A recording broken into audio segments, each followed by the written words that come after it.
Assalamu alaikum, and we are back in biology class and discussing chapter number 1. Now today we are going to start another topic, that is levels of biological organization.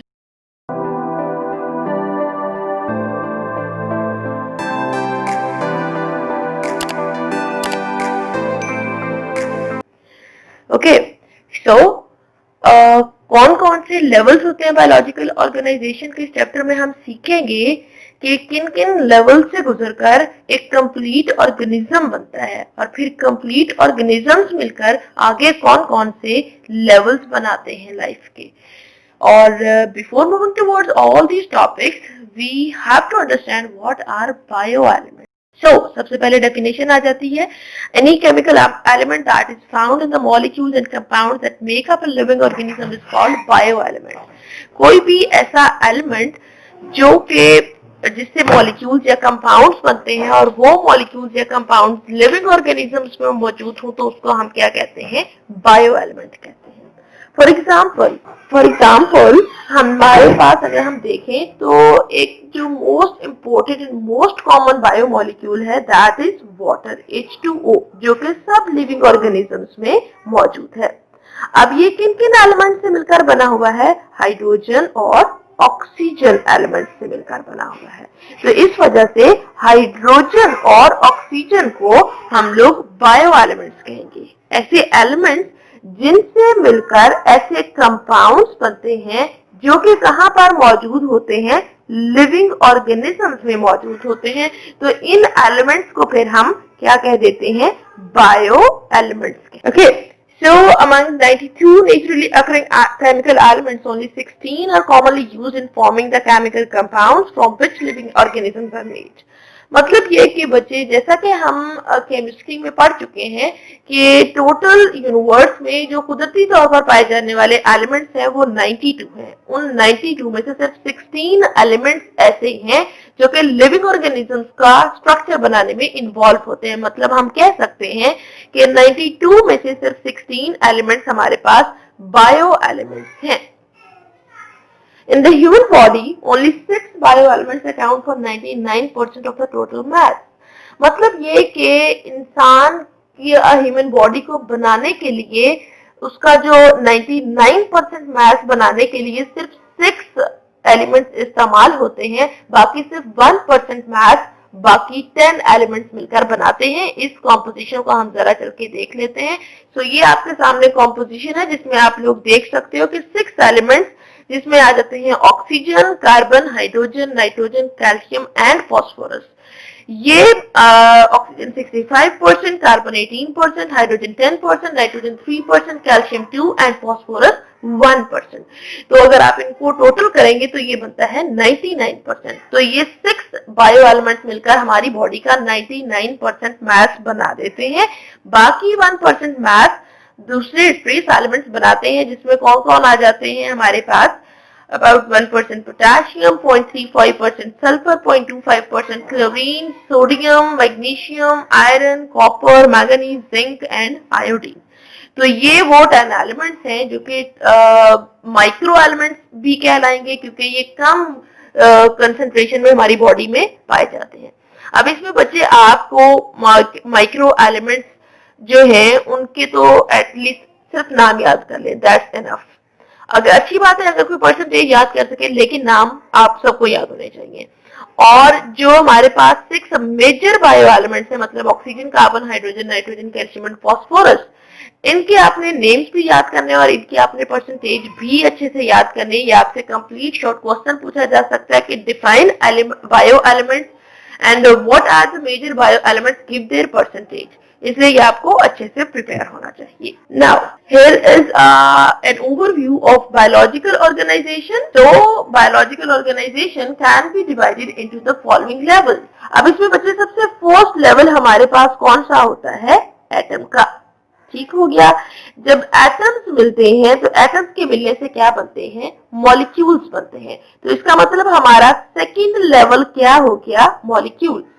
और फिर जब molecules मिलते हैं तो molecules के मिलने से बनते हैं सेल्स।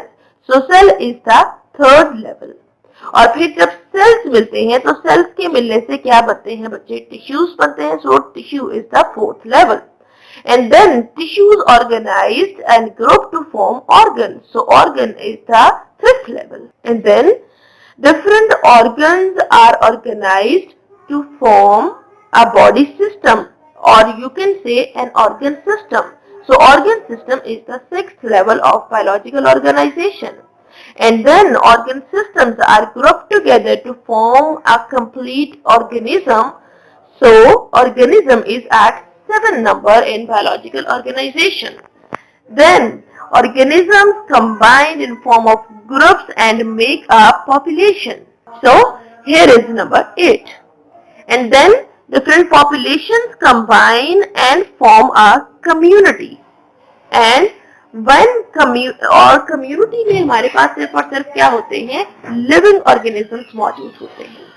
और फिर जब हमारे पास लिविंग प्लस नॉन लिविंग चीजें हो जाती हैं, लिविंग प्लस नॉन लिविंग के इंटरेक्शन से क्या बन जाता है बच्चे? इकोसिस्टम बन जाता है.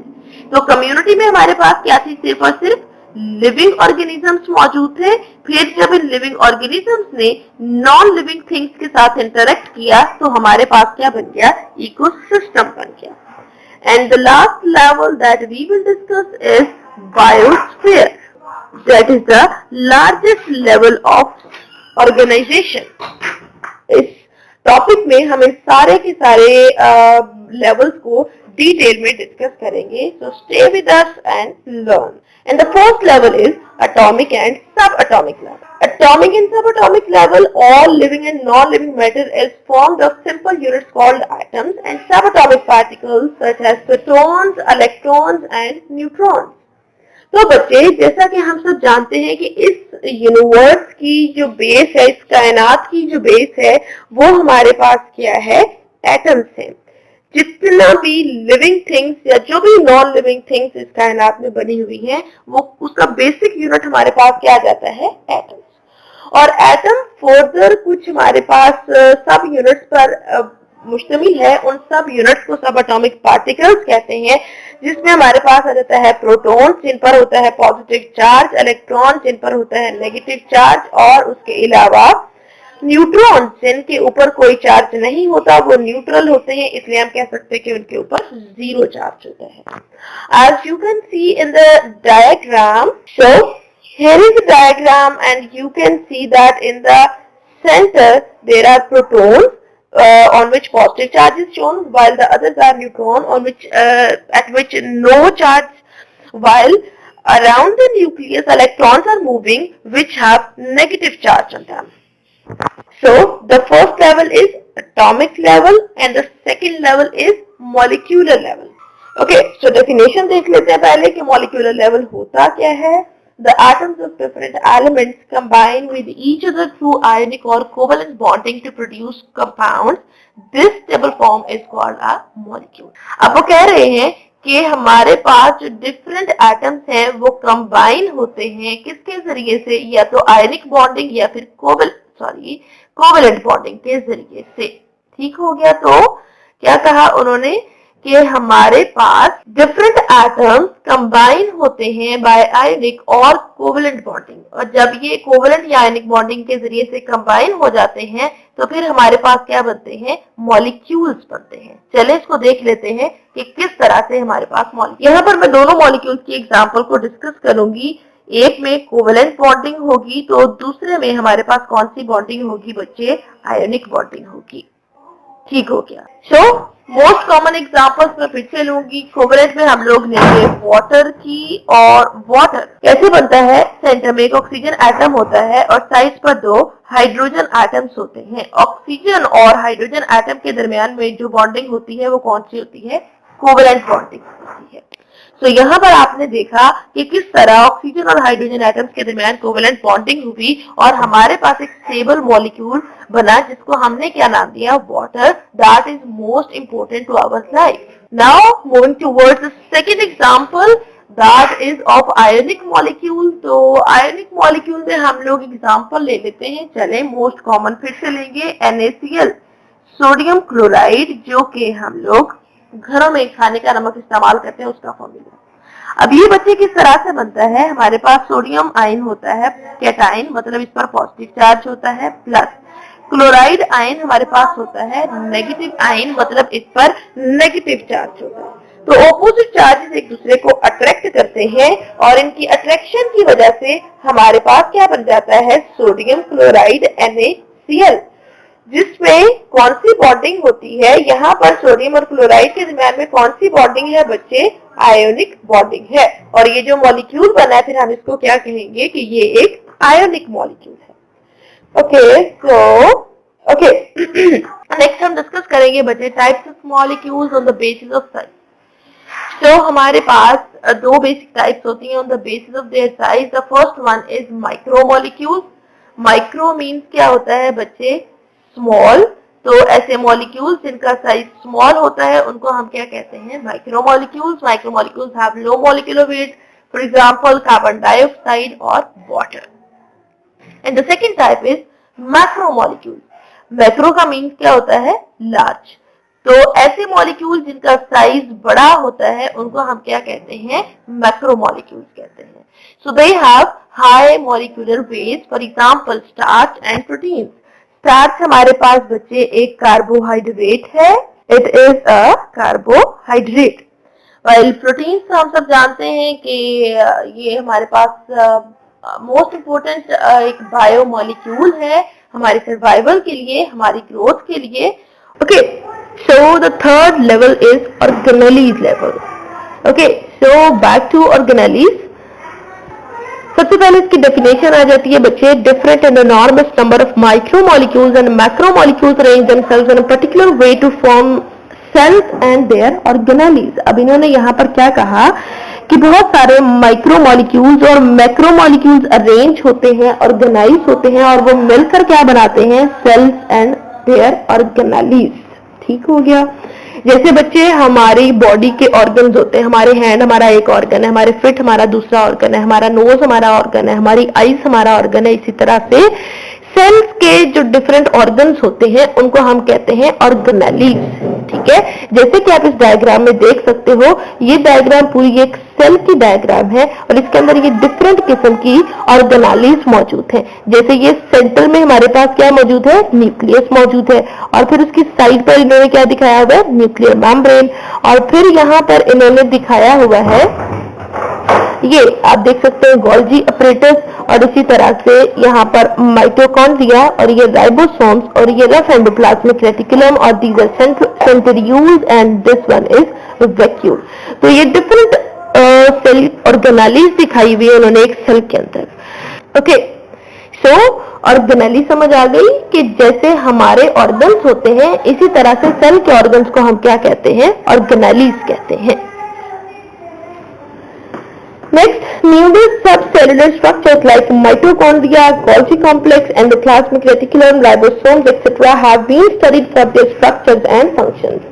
तो ये सारे जो इन्होंने यहाँ पर बात की है, माइटोकॉन्ड्रिया हो गया, गोल्जी कॉम्प्लेक्स हो गया, एंडोप्लाज्मिक रेटिकुलम या राइबोसोम्स, ये सब के सब हमारे पास क्या है बच्चे, ऑर्गेनेलीज हैं। It has become clear that functions of the cells are accomplished by these specialized structures comparable to the organs of the body. These structures are called organelles.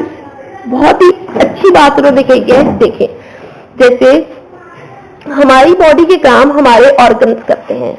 जैसे सांस लेने का काम हम किसके जरिए करते हैं, अपने नाक के जरिए। खाने का काम हम किसके जरिए से करते हैं, अपने माउथ या ओरल कैविटी के जरिए से। चीजों को उठाने का काम हम किसके जरिए से करते हैं, अपने हैंड्स के जरिए से। चलने का काम हम किसके जरिए से करते हैं, अपने फीट के जरिए से। तो हमारी बॉडी के जो सारे काम हैं वो हमारी बॉडी के ऑर्गन्स परफॉर्म करते हैं। इसी तरह से उन्होंने कहा कि यहाँ पर जो सेल्स के डिफरेंट फंक्शंस होते हैं उनको कौन परफॉर्म करता है बच्चे, सेल के ऑर्गन्स परफॉर्म करते हैं और इन ऑर्गन्स को ऑर्गेनेलीज कहते हैं। क्या लिखा हुआ है, functions of the cells are accomplished मतलब are performed by specialized structure comparable to the organs of the body, जो कि बिल्कुल इसी तरह काम कर रहे होते हैं जैसे हमारी बॉडी के ऑर्गन्स काम कर रहे होते हैं। And these structures are called organelles. तो इसका मतलब कि सेल्स के फंक्शंस कौन परफॉर्म करता है, सेल्स की ऑर्गेनेलीज परफॉर्म कर रही होती हैं। आई होप सो कि आपको ऑर्गेनालिज का कॉन्सेप्ट क्लियर हो गया होगा।